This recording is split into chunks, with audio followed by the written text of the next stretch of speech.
आप सभी को जय मसीह की। जैसे कि मेरे प्रिय आप टाइटल और थंबनेल को देखकर आप अंदाजा लगाए हैं कि आज हम किस टॉपिक पे बात करना चाहते हैं। आज मैं एक बार फिर से एक बहुत ही अच्छा टॉपिक आपके सामने लेकर आए हैं। और कल हमने वीडियो बनाए थे और उस वीडियो के अंदर एक बहुत ही अच्छी उस टाइटल दिए थे कि बहुत बड़ा खुलासा। और उस खुलासे के अंदर में एक जो विजेंद्र सिंह का चर्च का पास्टर और जानते हैं जिसका नाम है धर्मेंद्र पास्टर। और वो बीते साल में बीते दिनों में विजेंद्र सिंह को जेल के अंदर झूठे आरोप लगवा कर कुछ लोगों के साथ मिलकर उन्होंने झूठा मुकदमा झूठा केस उनके ऊपर लगवाए थे। और जब वो उनको जेल के अंदर करवा दिए और उम्र कैद की सजा उनको हो गई।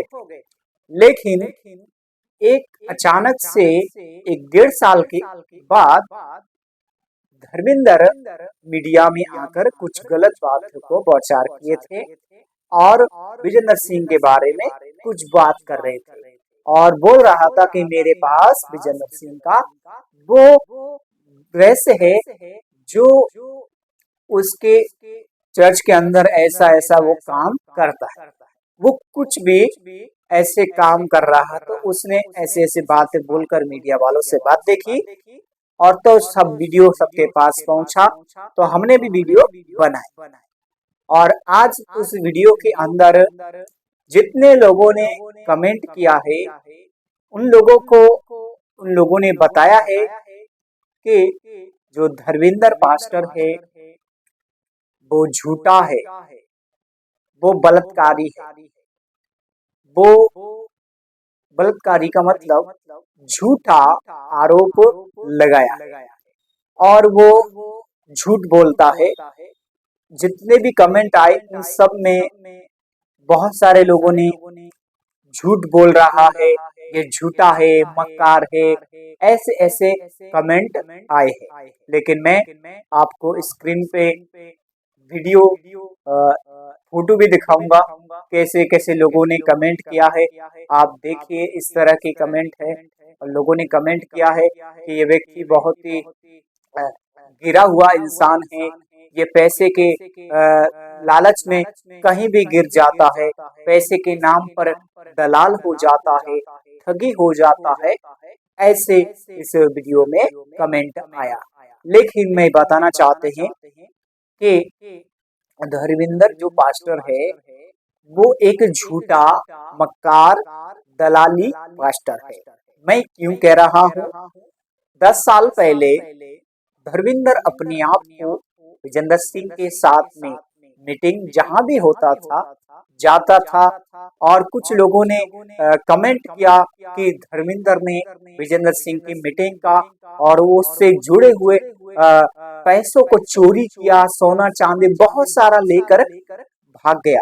फिर 1 साल के बाद अपना चेहरा दिखा रहा है और कुछ अपना अलग रूप दिखाकर विजेंद्र सिंह को फिर से टारगेट कर रहा। लेकिन मैंने उस वीडियो के अंदर बताया था लेकिन कुछ लोगों ने रियल में कमेंट किया कि वो झूठा है, मक्कार है, दलाल है और वो दलाली करता है, किसी के कहने पर अपने पिता को बदनाम कर रहा है। आज उस वीडियो के अंदर कमेंट आए थे, लेकिन आज इस वीडियो में मैं बताना चाहते हैं वो एक झूठा डरपोक इंसान है और वो झूठा इसलिए है कि उसने अपने पिता के बदनामी किया है। जिस थाली में खाया उसी थाली में छेद कर रहा है। जिस थाली से उसने भोजन खाना सीखा है उसी थाली को क्या कर रहा है, वो बदनाम कर रहा है। वो बीते समय से विजेंद्र सिंह मिनिस्ट्री का एक पास्टर के रूप में हैंडल करता था। जो भी फंड आता था उसका मैनेजमेंट करता था, उतना पैसा कहाँ जा रहा है कैसे, वो सब कुछ हैंडल करने में योगदान देते थे, साथ में चलते थे, उठते बैठते।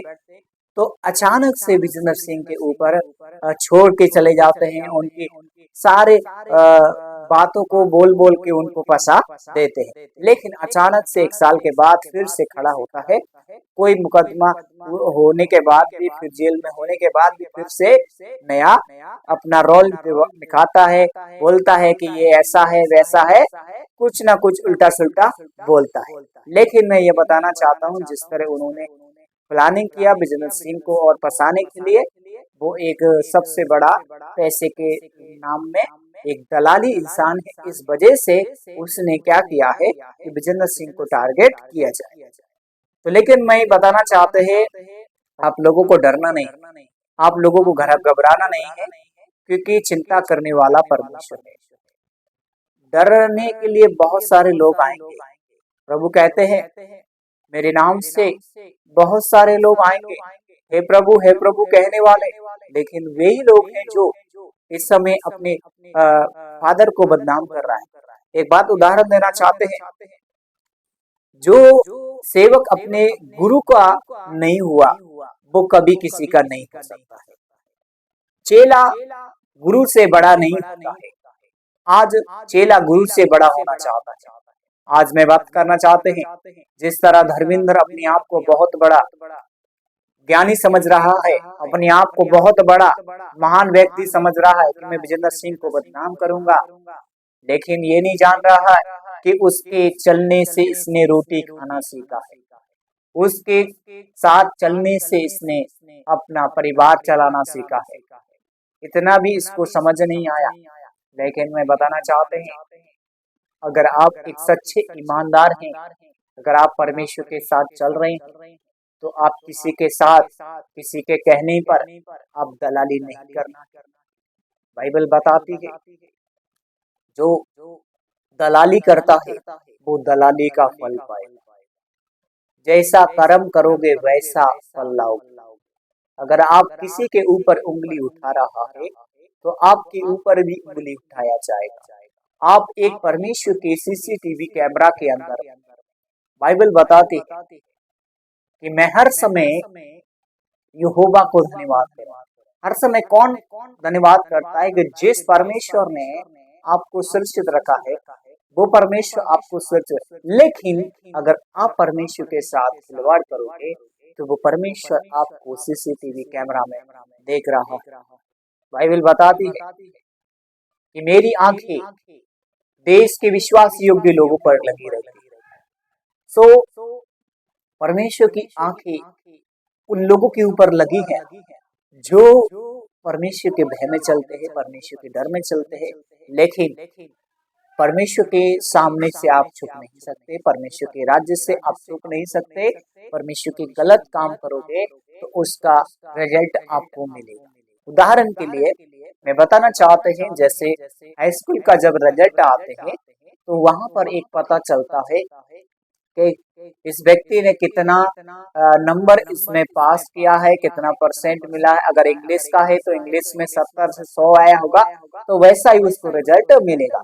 अगर इन्होंने परमेश्वर के साथ चुगली किया होगा तो इनको चुगली का रिजल्ट मिलेगा। अगर इन्होंने बुराई करी होगी तो बुराई का रिजल्ट मिलेगा। अगर किसी के साथ ठगी किया होगा तो ठगी का रिजल्ट मिलेगा। यदि इन्होंने किसी के साथ नफरत किया होगा तो नफरत का रिजल्ट मिलेगा। अगर किसी को नीचा किया है तो इनको नीचे का रिजल्ट मिलेगा। हालेलुया। ये कैसे होता है? जब कोई व्यक्ति किसी के कहने पर, किसी की सुनने पर दलाल हो जाता है, दलाली लेना शुरू करता है, तो उसका परिणाम उसके परिवार पे, उसके जनरेशन पे, उसके आने वाली पीढ़ियों पर वो आता है। जो व्यक्ति ऐसे काम करता है उसके परिवार के बच्चों, उनके जनरेशन, आने वाला पीढ़ी ऐसी परिस्थिति को देखते हैं। हालेलुया। तो आप लोगों को इस वीडियो को लेकर क्या राय है? अपनी राय जरूर लिखिए। क्या मैंने इस बातें सचमुच बोला है? अपना राय जरूर। God bless you. परमेश्वर आशीष करे।